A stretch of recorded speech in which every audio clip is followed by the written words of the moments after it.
కూడా వాటిని టెక్నికల్ సిబ్బంది అప్పటికప్పుడే వాటిని మళ్ళీ రెడీ చేస్తున్నారు. అంతేకాకుండా అదనపు ఈవీఎంలు కూడా ఏర్పాటు చేశారు. కొన్ని చోట్ల ఇలాంటి టెక్నికల్ ఇష్యూస్ వస్తే అక్కడ ఎలాంటి ఇబ్బందులు తలెత్తకుండా ఉండేందుకు మరికొన్ని అదనపు ఈవీఎంస్ కూడా ఏర్పాటు చేసినటువంటి పరిస్థితి అయితే కనిపిస్తుంది. సో గతంతో పోలిస్తే అంటే 2023లో జరిగినటువంటి సాధారణ ఎన్నికలతో పోలిస్తే ఈసారి ఓటింగ్ పర్సంటేజ్ పెరిగేటటువంటి అవకాశాలు ఉన్నాయని చెప్పేసి అభ్యర్థులు కూడా ఆశాభావం వ్యక్తం చేస్తున్నారు. మరోపక్క పోలింగ్ సరళి కూడా చూస్తుంటే దాదాపుగా అదే పరిస్థితి ఉంది. అంటే పోలింగ్ స్టార్ట్ అయ్యి 1 అవర్ అవుతుంది. ఈ 1 అవర్లోనే దాదాపుగా పోలింగ్ సెంటర్లకి భారీ ఎత్తున ఓటర్స్ అయితే వస్తున్నారని చెప్పేసి కూడా మా ప్రతినిధి ద్వారా కూడా తెలుస్తుంది. సో వెంగళరావు నగర్లో మా ప్రతినిధి నాగేంద్ర ఉన్నారు. Nagendra, good morning. సో ఓవరాల్గా జూబ్లీ హిల్స్కి సంబంధించినటువంటి ఎన్నికలు జరుగుతున్నాయి, ఓటింగ్ జరుగుతుంది.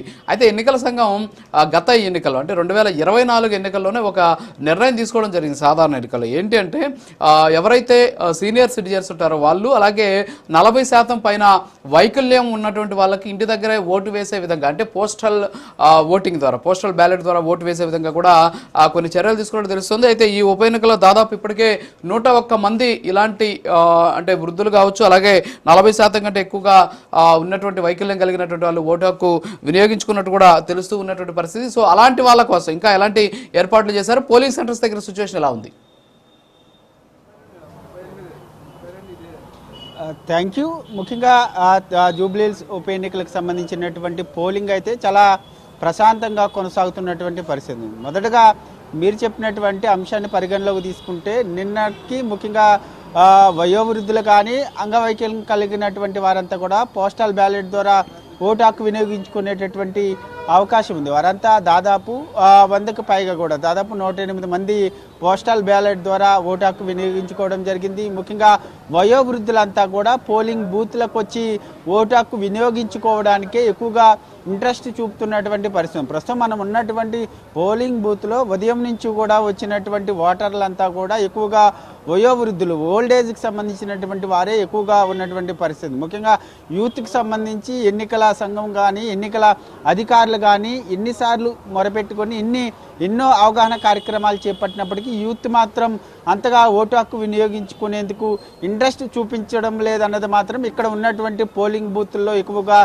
స్పష్టమవుతున్నటువంటి పరిస్థితి. ముఖ్యంగా ఒక జూబ్లీ హిల్స్ నియోజకవర్గంలో 4 లక్షలకు పైగా అంటే 4,1688 ఓట్లు ఉన్నటువంటి పరిస్థితి ఉంది. దీంట్లో దాదాపు యూత్కి సంబంధించినటువంటి ఓట్లు, అదేవిధంగా మహిళలకు సంబంధించినటువంటి ఓట్లు ఎక్కువగా ఉన్నటువంటి నేపథ్యంలో గతంలో జరిగినటువంటి సాధారణ ఎన్నికలకు సంబంధించినటువంటి సమయంలో 2023లో దాదాపు 47.58% మాత్రమే ఇప్పటి వరకు కూడా జరిగినటువంటి ఏ ఎన్నికల్లో కూడా 50%కి మించి ఎప్పుడు కూడా జూబ్లీ హిల్స్ ఎన్నికల్లో ఓటింగ్ పర్సంటేజ్ నమోదైనటువంటి పరిస్థితి లేదు. ప్రస్తుతం తెలంగాణ రాష్ట్రంలో ఉన్నటువంటి ఒక్క ఉప ఎన్నిక జరుగుతున్నటువంటి నేపథ్యంలో ఎన్నికల సంఘం చాలా సీరియస్గా తీసుకుంది. ఎట్టి పరిస్థితుల్లో కూడా ఈ ఎన్నికల్లో జూబ్లీ హిల్స్కి సంబంధించినటువంటి ఉప ఎన్నికలో 50%కి పైగా కూడా ఓటింగ్ శాతం నమోదు చేయడమే లక్ష్యంగా ప్రతి ఒక్కరూ ఎన్నికల అధికారులు కూడా అవగాహన కార్యక్రమాలు చేపట్టడం జరిగింది.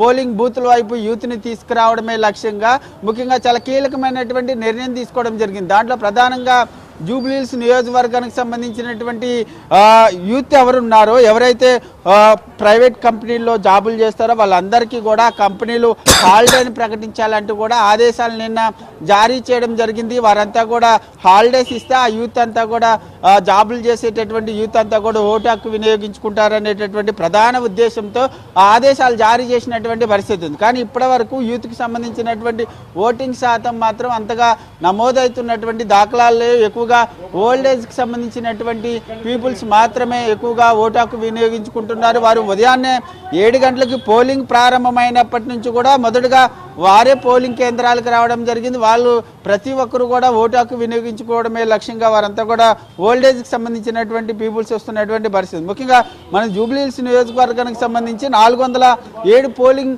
స్టేషన్లు ఉంటే దాదాపు ప్రతి పోలింగ్ స్టేషన్లో కూడా ప్రధానంగా ఏజ్కి సంబంధించినటువంటి పీపుల్స్ ఎక్కువగా ఓటింగ్లో పాల్గొంటున్నటువంటి దృశ్యాలు చూడవచ్చు. ప్రస్తుతం ఇక్కడ ఎవరైతే ఓటు హక్కు వినియోగించుకోవడానికి వస్తారో వారు ప్రత్యేకంగా తీసుకొచ్చినటువంటి మొబైల్స్ అన్నిటిని కూడా డిపాజిట్ చేయడానికి ప్రత్యేకంగా ఒక కౌంటర్ని ఏర్పాటు చేయడం జరిగింది.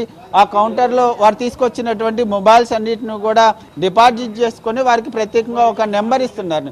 ముఖ్యంగా ఆ ఓటు హక్కు వినియోగించుకున్న తర్వాత వాళ్ళు ఆ నెంబర్ ఇచ్చి ఆ మొబైల్ని తీసుకోవాల్సినటువంటి అవసరం ఉంటుంది. ముఖ్యంగా జూబ్లీహిల్స్కి సంబంధించినటువంటి అంశంలో ప్రధానంగా ఓటర్లు ఏ విధంగా ఉంటారు, 50% మించి పోలింగ్ శాతం నమోదవుతుందా, ఇక్కడికి వచ్చేటటువంటి ఓటర్లు ఎవరికి పట్టం కట్టబోతున్నారు అన్న దానిపైన ప్రధానంగా తెలంగాణ రాష్ట్రంలో పెద్ద ఎత్తున చర్చ జరుగుతుంది. ఎందుకంటే ఇప్పటి వరకు కూడా తెలంగాణ రాష్ట్రంలో జూబ్లీహిల్స్కి సంబంధించినటువంటి ఉప ఎన్నిక పైన పెద్ద ఎత్తున తెలంగాణ రాష్ట్ర ప్రజలంతా కూడా పెద్ద ఎత్తున చర్చ జరిగింది. ప్రస్తుతం ఇక్కడికి పోలింగ్ బూతుల వైపు వస్తున్నటువంటి ఓటర్లంతా కూడా 3 ప్రధాన పార్టీల వైపు ఏ పార్టీ వైపు మొగ్గు చూపుతారన్నది మాత్రం చూడాలి. ఎందుకంటే ఇప్పటికే పెద్ద ఎత్తున అటు అధికార పార్టీ కానీ, మరొకవైపు బీఆర్ఎస్ పార్టీ ప్రతిపక్ష పార్టీ కానీ, మరొకవైపు బీజేపీ పార్టీ కానీ, ఈ 3 పార్టీలకు సంబంధించినటువంటి కీలక నేతలంతా కూడా పెద్ద ఎత్తున జూబ్లీహిల్స్ నియోజకవర్గంలో ప్రచారం చేశారు. కాబట్టి ముఖ్యంగా ఒకవైపు సిట్టింగ్ స్థానాన్ని కైవసం చేసుకోవాలనేటటువంటి ప్రధాన లక్ష్యంగా బీఆర్ఎస్ పార్టీ పెద్ద ఎత్తున ప్రచారం చేసింది. మరొకవైపు గ్రేటర్ హైదరాబాద్లో అంత ప్రాబల్యం లేనటువంటి కాంగ్రెస్ పార్టీ ఎట్టి పరిస్థితుల్లో కూడా జూబ్లీహిల్స్లో జెండా పాతాలి, జూబ్లీహిల్స్లో కాంగ్రెస్ జెండా ఎగరేయాలనేటటువంటి లక్ష్యంగా సీఎం రేవంత్ రెడ్డి కానీ, మరొకవైపు కేబినెట్ మంత్రులంతా కూడా, అదేవిధంగా కార్పొరేషన్ చైర్మన్లు కానీ, ఎమ్మెల్యేలంతా కూడా పెద్ద ఎత్తున సంబంధించి మనం ఓటింగ్ ప్రక్రియ పూర్తయిన తర్వాత మనం అటు వెళ్దాం. ఎందుకంటే ఎన్నికలకు సంబంధించినటువంటి గెలుపోటములకు సంబంధించినటువంటి గెలుపోటములకు సంబంధించి మళ్ళీ మనం వెళ్దాం. ఇప్పుడు మీరు ఉన్నటువంటి పోలింగ్ సెంటర్ దగ్గర సో మందకొడిగా సాగుతుందా పోలింగ్, లేకపోతే జోరుగా సాగుతూ ఉన్నటువంటి పరిస్థితి ఉందా? అక్కడ ఉన్నటువంటి సిచ్యువేషన్ ఏంటి, అసలు మీరు ఉన్నటువంటి ఆ పోలింగ్ సెంటర్ ఏంటి, వెంగళరావు నగర్లో ఉన్నటువంటి ఆ సెంటర్, అంతేకాకుండా అక్కడ ఇంకా ఎలాంటి ఏర్పాట్లు చేశారు? ఇందాక మీరు చెప్పినట్టు ఎన్నికల సంఘం ఎక్కువగా యూత్ ఓటర్స్ని ఆకర్షించేందుకు కూడా తీవ్రంగా ప్రయత్నాలు చేస్తుంది, వాళ్ళ అవగాహన పెంచేటటువంటి ప్రయత్నం చేసింది, ఓటు విలువ తెలియజెప్పేటువంటి ప్రయత్నం చేసిందని కూడా చెప్పడం జరిగింది. అయినప్పటికీ కూడా అలాంటి పరిస్థితి అక్కడ కనిపిస్తోందా? వాళ్ళు పెంచేటటువంటి ప్రక్రియలో భాగంగా ఇంకా ఏమైనా సరే కార్యక్రమాలు నిర్వహించేటువంటి ఛాన్సెస్ ఉన్నాయి ఇవాళ? ముఖ్యంగా మొదటి గంట పాటు అంటే పోలింగ్ ప్రారంభమైనటువంటి 7 గంటల నుంచి మొదటి గంట పాటు యూత్కి సంబంధించినటువంటి ఓటర్లు ఎవరు కూడా మనం ఉన్నటువంటి పోలింగ్ కేంద్రం అంతా పెద్దగా కనిపించినటువంటి పరిస్థితులు. ముఖ్యంగా ఓల్డేజ్కి సంబంధించినటువంటి పీపుల్సే ఎక్కువగా ఓటు హక్కు వినియోగించుకున్నటువంటి పరిస్థితి. ఇప్పటివరకు దాదాపు ఒక 20 మెంబర్స్ వరకు కూడా యూత్కి సంబంధించినటువంటి ఓటర్లు ఓటు హక్కు వినియోగించుకునేటటువంటి అవకాశాలు అయితే ఎక్కువ ఉన్నాయి. ముఖ్యంగా ఇక్కడికి సంబంధించినటువంటి అంశంలో వయోవృద్ధులు ఎవరైతే ఓటు హక్కు వినియోగించుకోవడానికి వస్తారో వారికి ఎటువంటి ఇబ్బందులు తలెత్తకుండా ఇక్కడ ప్రత్యేకంగా ఏర్పాట్లు చేయడం జరిగింది. ముఖ్యంగా ప్రతి ఒక్కరు కూడా ఓటు హక్కు వినియోగించుకునేందుకు వచ్చేటటువంటి వారందరికీ ఎటువంటి ఇబ్బందులు తలెత్తకుండా ఎన్నికల అధికారులు అన్ని ఏర్పాట్లు చేసినటువంటి పరిస్థితి. ముఖ్యంగా మనం చెప్పుకున్నట్టు యూత్కి సంబంధించినటువంటి అంశంలో, ఎందుకంటే ఎన్నికల సంఘం ఆదేశాల ప్రకారం ఎవరైతే జూబ్లీహిల్స్ నియోజకవర్గంలో వర్క్ చేస్తున్నారో ప్రైవేట్ కంపెనీల్లో వాళ్ళకి హాలిడే ప్రకటించాలి, వాళ్ళంతా కూడా ఓటు హక్కు వినియోగించుకోవాలంటూ కూడా ఇప్పటికే ఆదేశాలు సైతం జారీ చేసినటువంటి పరిస్థితి కనిపిస్తుంది. ప్రస్తుతం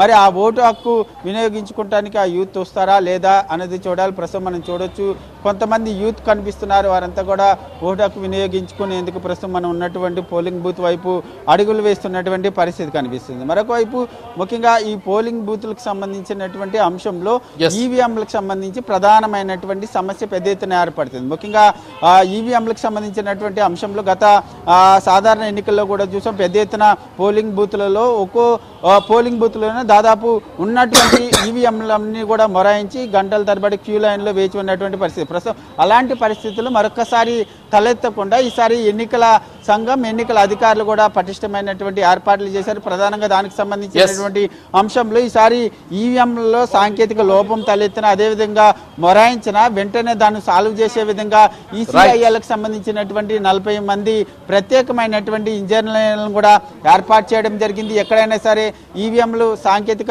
లోపం ఏర్పడినా, అదేవిధంగా మొరాయించినా సరే వెంటనే వాటిని రిపేర్ చేయడం లేదా వాటి ప్లేస్లో కొత్త వాటిని ఏర్పాటు చేయడం, ఇలాంటి వాటికి సంబంధించి ప్రత్యేకంగా ఏర్పాట్లు చేయడం జరిగింది. ఈసారి జరిగేటటువంటి జూబ్లీహిల్స్ ఉప ఎన్నికల్లో ఎక్కడ కూడా ఎటువంటి టెక్నికల్ ఇబ్బందులు రాకుండా ప్రతి ఒక్కరు కూడా వచ్చినటువంటి వారు ప్రతి ఒక్కరు కూడా ఓటు హక్కు వినియోగించుకొని వెంటనే వెళ్లే విధంగా కూడా వారు ఏర్పాట్లు చేసినటువంటి పరిస్థితి అయితే కనిపిస్తుందని చెప్పాలి.